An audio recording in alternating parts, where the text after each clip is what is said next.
Welcome everyone to Auspicious Spoken English. And here you can learn English in the easiest way. आप यहाँ पे English सीखने वाले हैं बहुत easy तरीके से. And today, what I gonna tell you how you can improve your speaking skills through practice.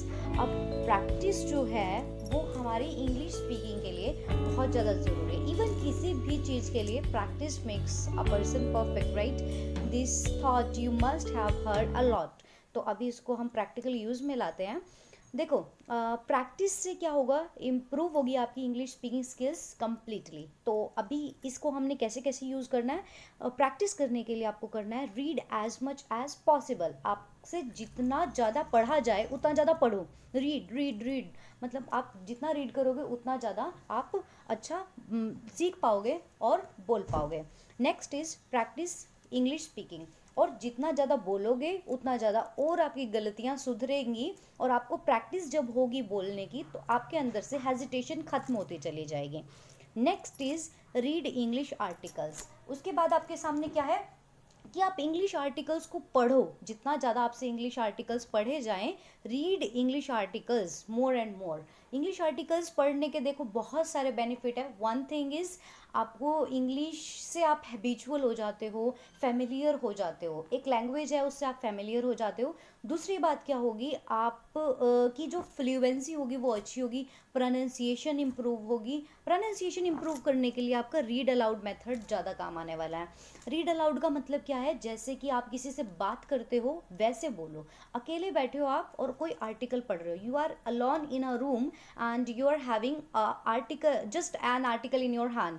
तो आपको क्या करना है, उस टाइम पे भी आपको बोलकर पढ़ना है so that your tongue can become habitual with the English. तो जब आप क्या कर रहे हो, आप बोल रहे हो, बोलकर पढ़ रहे हो, तो आपकी जो टंग है, जीभ है, आपकी जो बॉडी है, माइंड है, ब्रेन है, वो कम्प्लीटली क्या होने वाला है, हैबिचुअल होने वाला है इंग्लिश बोलने के लिए. और फैमिलियर हो जाएगा आपका माइंड भी इंग्लिश बोलने के साथ. Now use learned vocabulary in speaking. और आपने क्या करना है, जो वोकैबलरी, जो वर्ड्स आपने सीखे हैं उनको आप अपनी स्पीकिंग में यूज़ करो. देखो, most important thing is read. ये आपके लिए एक ना रामबाण वाला काम करने वाला है इंग्लिश सीखने के लिए. तो इसको अप्लाई करके देखो, बहुत ज़्यादा ज़रूरी है. और जिन मेरे स्टूडेंट्स ने किया है बहुत अच्छी इंग्लिश सीख भी चुके हैं. नाउ अब ये प्रैक्टिस करेंगे कैसे. जो आपने करना है इंग्लिश बोलना, प्रैक्टिस करना है, वो आप करोगे कैसे. तो auspicious spoken English provides you practice English classes. यहाँ पर है आपके पास प्रैक्टिस इंग्लिश क्लासेस. तो आप यहाँ पे प्रैक्टिस करो. आज एक छोटा सा टॉपिक लिया है आपके लिए और that is current affair. But आप सबको पता है ये छोटा नहीं होता, ये बहुत बड़ा होता है. इसको आप ऐसे लो कि इसके अंदर बहुत सारी चीज़ें आप एक बार में सीख जाते हो. कैसे हेल्पफुल रहता है ये आपको स्पोकन इंग्लिश स्किल्स में, आपके लिए हेल्पफुल रहेगा. आपकी पर्सनालिटी ग्रूम करेगा, करंट अफेयर्स से आपकी नॉलेज इंप्रूव होगी, etcetera etcetera etcetera. So current affairs आप जो पढ़ेंगे तो आपके पास बहुत सारी चीज़ें अच्छी वाली हो जाएंगी, नॉलेज हो जाएगी, स्पीकिंग स्किल्स आपके बढ़ जाएंगे, आपके नए वोकैबलरी, सेंटेंसेस, सेंटेंस फॉर्मेशन, ये सारी चीज़ें आप बहुत अच्छे से सीख जाएंगे. साथ ही साथ अपने आपके आसपास का जो माहौल है वो सब आप जिस दुनिया में रह रहे हैं साथ में सीखते जाएंगे. Let's do an article today. आज हम आर्टिकल कर रहे हैं that I have taken from current affair only. तो health care workers, let's start it. Health care workers. Health care workers should be allowed to work in an environment. अब देखो हम करने वाले कैसे हैं, हम सेंटेंस बाय सेंटेंस कुछ पार्ट सेंटेंस का करेंगे इंग्लिश में, then we will translate it in Hindi. और जो वर्ड्स आपके पास मुश्किल आ रहे हैं, आज हम ज़्यादा डेप्थ में नहीं कर रहे हैं, थोड़ा ओवरव्यू में लेंगे. Later on we will do it in full deep. और आपको क्या करना है, इसको अच्छे तरीके से अपने नोट्स बनाते जाना जब भी आप पढ़ो इस तरीके से. तो आज स्टार्ट करते हैं. Health care workers should be allowed to work in an environment free of violence and abuse. जो हमारे हेल्थ केयर वर्कर्स हैं उनको ऐसा इन्वायरमेंट मिलना चाहिए जिसमें कोई उनके साथ वायलेंस ना हो, कोई अब्यूज़ ना हो. वायलेंस मतलब मार पिटाई, एब्यूज़ मतलब गलत वर्डिंग्स उनके साथ यूज़ होना. Since the first case of novel corona virus, corona virus से आप सभी अवेयर हैं, जो कि जिसकी वजह से अभी लॉकडाउन चल रहा है। ये जो कोरोना वायरस है, डिजीज़ है, जिसकी वजह से पूरा वर्ल्ड इस टाइम डेंजर में है, ये इन्फेक्शन क्या है, हेल्थ केयर वर्कर्स के लिए प्रॉब्लमेटिक हो गया है। Why it is problematic for health care workers? Health care workers are the only people who are playing very special role, very essential role in removal of this disease. But इन्हीं के साथ क्या हो रहा है, वायलेंस और abuse हो रहा है।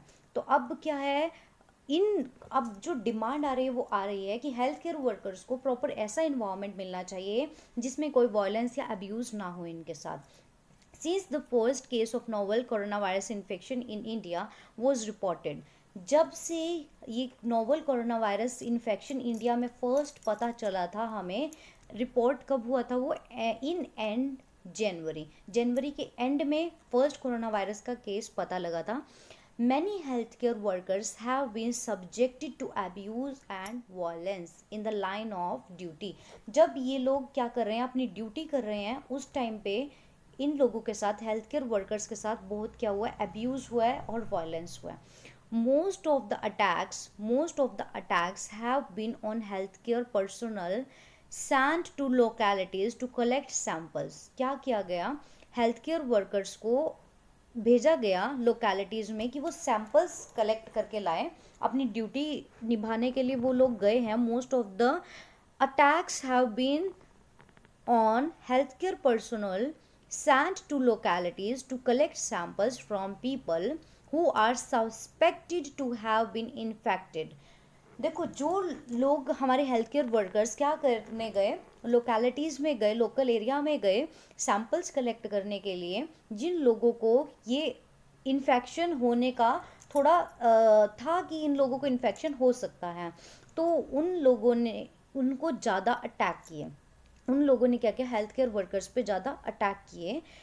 Have come in contact with those who have tested positive for the virus, या फिर उन लोगों ने अटैक किए जिनका टेस्ट क्या हुआ, पॉजिटिव हुआ। अब देखो, किसी पर्सन को बीमारी है, उसमें हेल्थ केयर वर्कर का क्या फॉल्ट है, कोई फॉल्ट नहीं है। तो यहाँ पर क्या बात हुई है कि जो मोस्ट ऑफ द हमारे पास सैंपल्स कलेक्ट किए करने के लिए जो लोग गए थे, हेल्थ केयर वर्कर्स गए थे, उनके ऊपर लोकल लोगों ने अटैक किए, या फिर उन लोगों ने अटैक किए जो लोगों की रिपोर्ट पॉजिटिव आई।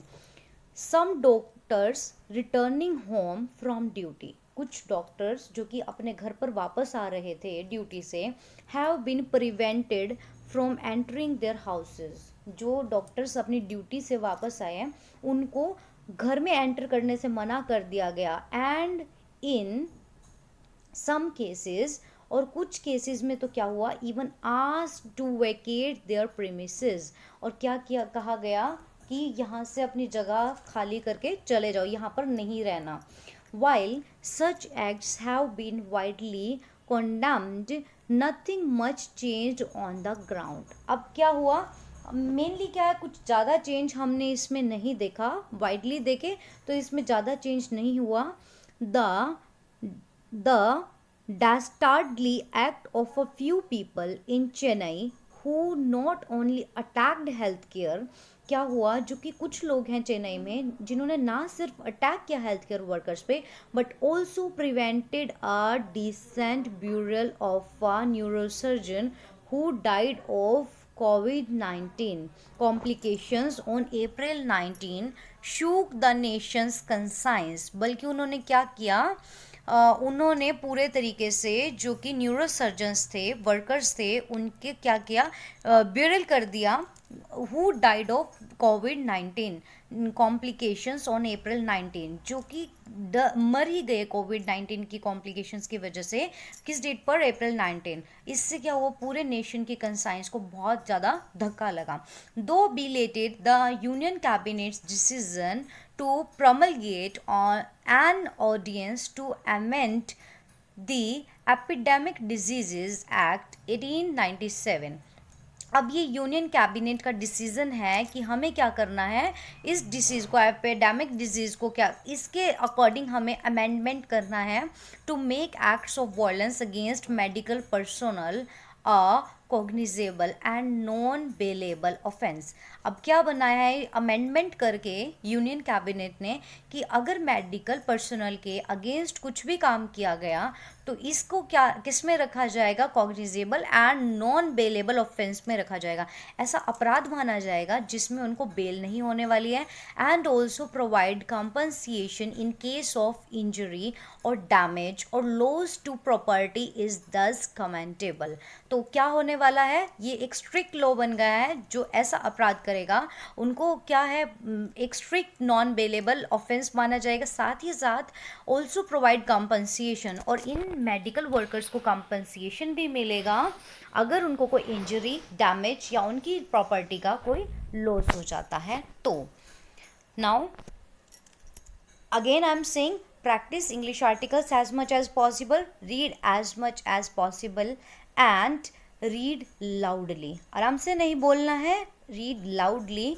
जैसे आप बात करते हैं उस तरीके से इंग्लिश आर्टिकल्स को पढ़ो। जैसे हमने एक छोटा सा सैम्पल अभी लिया, आज हमने थोड़ा ओवरव्यू में किया। In next videos we will do it in deep, हम इसके वर्ड मीनिंग्स को भी रखेंगे इसमें। So keep watching, subscribe the channel, like it, share it, and thanks for watching. This side Shilpa. Take care of yourself.